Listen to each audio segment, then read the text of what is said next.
വനത്തോട് ചേർന്ന പ്രദേശവും വിട്ട് ജനവാസ മേഖലയിലേക്ക് കൂട്ടത്തോടെ എത്തുകയാണ് വന്യമൃഗങ്ങൾ. ജനവാസ കേന്ദ്രങ്ങളിലേക്ക് ഇറങ്ങി മനുഷ്യജീവന് ഭീഷണിയായി കൊണ്ടിരിക്കുകയാണ് ഇപ്പോൾ. ജനജീവിതം അക്ഷരാർത്ഥത്തിൽ ദുസ്സഹമായിരിക്കുന്നു.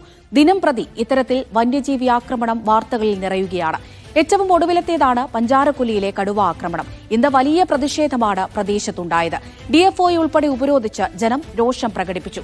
അവരുടെ പ്രതിഷേധവും സ്വാഭാവികമാണ്, നമുക്കറിയാം. അവർക്ക് വന്യമൃഗങ്ങളെ പേടിക്കാതെ പുറത്തിറങ്ങി നടക്കേണ്ടതുണ്ട്. അവരുടെ കുട്ടികൾക്ക് പുറത്തിറങ്ങി കളിക്കേണ്ടതുണ്ട്. സ്കൂളുകളിൽ പോകേണ്ടതുണ്ട്. ഇപ്പോൾ പ്രദേശത്ത് ഇറങ്ങിയിരിക്കുന്ന കടുവയെ വെടിവെച്ചു കൊല്ലണം എന്നാണ് ഇവരുടെ ആവശ്യം. ഈ പ്രതിഷേധങ്ങൾക്കൊടുവിൽ ഇന്ന് സർവകക്ഷി യോഗമുണ്ടായിരുന്നു. ഒരു വശത്ത് ഈ യോഗം ചേരുമ്പോഴാണ് വീണ്ടും പ്രദേശത്ത് കടുവയെ കണ്ടിരിക്കുന്നത്. ഇന്നലെ തൊട്ട് ഇവിടെ തമ്പടിച്ചിരിക്കുന്ന വനംവകുപ്പ് സംഘം പിന്നെ എന്ത് പരിശോധനയാണ് നടത്തുന്നത്? എന്ന് തീരും ഇവരുടെ ദുരിതം? ആദ്യം നമുക്ക് അവിടുത്തെ ആളുകളുടെ പ്രതികരണം കാണാം. ശബ്ദം കേട്ടിട്ട് ഞാൻ അങ്ങോട്ടേക്ക് നോക്കി, കുരങ്ങാന്ന് വിചാരിച്ചിട്ട് നോക്കിയത്.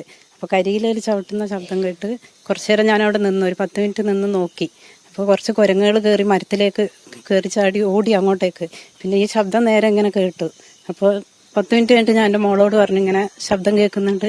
അപ്പോൾ ഞങ്ങളെല്ലാവരും കേട്ട്, ഇവർ വന്നു, എല്ലാവരും വന്നു, എല്ലാവരും ശബ്ദം കേട്ട് നോക്കി. അപ്പോൾ ഞങ്ങൾ കണ്ടു, ഞാനും മോളും പെങ്ങളും കണ്ടു, ശരിക്കും കണ്ടു. അത് കുരങ്ങ ഓടി ഫേസ് ഞങ്ങളെ നേർക്കുള്ളത്. അപ്പൊ അമ്മ പറഞ്ഞിട്ട് ഞാൻ പോയി നോക്കുമ്പോ ശബ്ദം ശ്രദ്ധിച്ചേ, പക്ഷെ കുരങ്ങ് ചാടുന്നിട്ട് ഞങ്ങൾ ആദ്യം വിചാരിച്ച് കുരങ്ങിരിക്കുന്ന. പിന്നെ നോക്കുമ്പോഴാണ് കുരങ്ങെല്ലാം അങ്ങ് പോയി കഴിഞ്ഞാൽ പിന്നെ നടക്കണ ഒച്ച വെക്കണത്, കരിയിലയിൽ ചോട്ടണ ഒച്ച വെക്കുന്നുണ്ട്. അതിവിടെ ഉദ്യോഗസ്ഥരോട് പറഞ്ഞിട്ട് അവർ പറയണത് നമ്മൾ പച്ചക്കള്ള പറയണേന്ന്. കണ്ടോന്നൊക്കെയാണ് ചോദിക്കണത്. ഇന്നലെ രാധേച്ചിക്ക് വന്ന അവസ്ഥ ഇന്ന് എന്റെ ഉമ്മാക്ക് വന്നിരുന്നെങ്കിൽ അവരിങ്ങനെ പറയുമായിരുന്നോ? അത്ര രൂപത്തിൽ ചാടിയിട്ട് താത്ത ഒറ്റ ചാട്ടത്തിന് താത്താനെ കിട്ടുമായിരുന്നു. അത്ര അടുത്താണ് ഞാനും നോക്കിയപ്പോ സാധനത്തിനെ കണ്ടത്. ഫൈസൽ നെടുമ്പാല വിവരങ്ങൾ നൽകാനായി വയനാട് നിന്ന് ചേരുന്നുണ്ട്. ഫൈസൽ, നിരവധി വീടുകളുള്ള പ്രദേശമാണ്, ജനവാസ മേഖലയാണ്, 20-ലധികം വീടുകളുണ്ട് എന്ന് മനസ്സിലാക്കുന്നു. ആശങ്ക കൂടുകയാണ്. എന്താണ് വനംവകുപ്പും RRT സംഘവും പറയുന്നത്? പരിശോധന എങ്ങനെ പുരോഗമിക്കുന്നു? തീർച്ചയായും അമൃത സൂചിപ്പിച്ചതുപോലെ തന്നെയാണ്, ആശങ്ക വർദ്ധിക്കുകയാണ് ഓരോ ദിവസവും കഴിയുമ്പോൾ.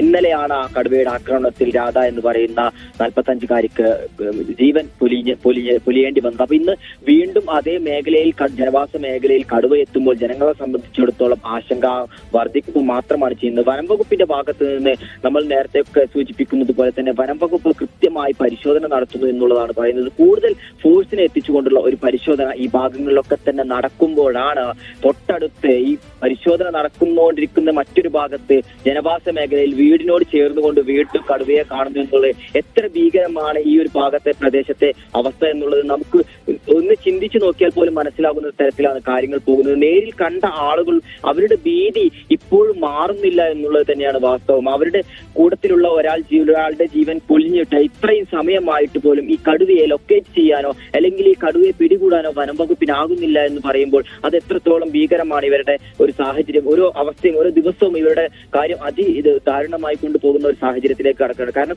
ഇവർക്ക് ജോലിക്ക് പോകാൻ കഴിയുന്നില്ല, സ്കൂളിലേക്ക് കുട്ടികളെ പറഞ്ഞയക്കാൻ കഴിയുന്നില്ല, എന്തിന് വീട്ടിൽ നിന്ന് പുറത്തിറങ്ങാൻ പോലും ആളുകൾ ഭയപ്പെടുന്ന ഒരു സാഹചര്യത്തിലേക്ക് പഞ്ചാരക്കൊല്ലി മാറിയിരിക്കുന്നു എന്നുള്ളത് വസ്തുതാപരമായി നമുക്ക് ഗൗരവത്തോടെ തന്നെ പറയേണ്ട ഒരു വിഷയമാണ്. ഈ ഒരു സാഹചര്യത്തിൽ ഇപ്പോൾ അരുൺ സക്രയുടെ നേതൃത്വത്തിലുള്ള ഒരു സംഘം 4 മണിക്കാണ് ഇന്ന് പഞ്ചാരക്കൊല്ലിയിൽ എത്തുന്നത്. അവര് ഇന്നലെ ആക്രമണം ഉണ്ടായ അതേ ഒരു പ്രദേശത്തേക്ക് തോക്കുമായി അവർ ഒരു സംഘം ആളുകൾ വനത്തിലേക്ക് പോയി.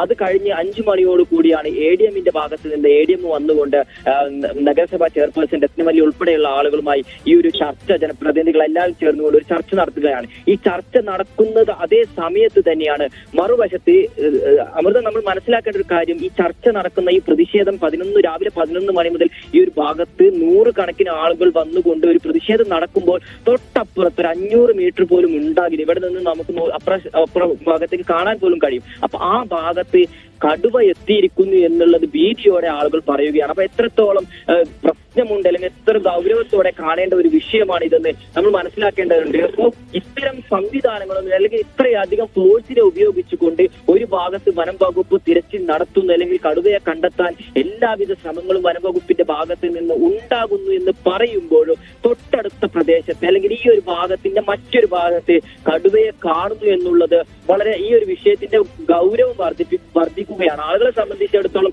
ഈ വനം വകുപ്പിന്റെ വാക്കുകൾ ഒന്നും തന്നെ ഇപ്പോൾ ആളുകൾ മുഖവിലക്കെടുക്കുന്നില്ല. കടുവയെ കാണുന്നു, പക്ഷെ ആളുകൾ കാണുന്നു വനം വകുപ്പിന്റെ ശ്രദ്ധയിൽ, അല്ലെങ്കിൽ ഇത്രയും വലിയ തിരച്ചിൽ ഉണ്ടാകുമ്പോൾ വനം വകുപ്പ് ഈ കടുവയെ എന്തുകൊണ്ട് കാണുന്നില്ല എന്നുള്ള ഒരു പ്രസക്തമായ ഒരു ചോദ്യം ഇവിടെ ഉന്നയിക്കപ്പെടുകയാണ് നാട്ടുകാർ. അപ്പോൾ മറ്റൊരു പ്രധാനപ്പെട്ട പ്രശ്നം, ഈ കടുവയെ വെടിവെച്ച് കൊല്ലാനുള്ള ഉത്തരവ് ഇന്നലെ ഇറങ്ങിയത്. പക്ഷെ ഇതുമായി ബന്ധപ്പെട്ട ഒരുപാട് സാങ്കേതിക പ്രശ്നങ്ങളുണ്ട്. ഈ ഉത്തരവ് ഈ കടുവയെ വെടിവെച്ച് പിടികൂടാൻ അല്ലെങ്കിൽ വെടിവെച്ച് കൊല്ലാൻ അവസാന ഘട്ടത്തിൽ മാത്രമേ വനം വകുപ്പ് മുതിരുകയുള്ളൂ. ഇതൊരിക്കലും അനുവദിക്കാൻ കഴിയില്ല. ആദ്യ പരിഗണന കടുവയെ വെടിവെച്ച് കൊല്ലുക എന്നുള്ളത് തന്നെയാവണമെന്നുകൊണ്ടാണ് ഇന്ന് അത്രയും നേരത്തിൽ ഒരു പ്രതിഷേധം അവിടെ നടന്നത്. ശരി, ഫസൽ നെടുമ്പാലയാണ് വിവരങ്ങൾ നൽകിയത്. വയനാട് നിന്ന് ഈ കടുവയെ പിടികൂടണമെന്ന് തന്നെയാണ്, പിടികൂടണമെന്നല്ല വെടിവെച്ച് കൊല്ലണമെന്നാണ് നാട്ടുകാരുടെ ആവശ്യം. നാളെ അതുണ്ടാകുമോ എന്നാണ് കണ്ടറിയേണ്ടത്.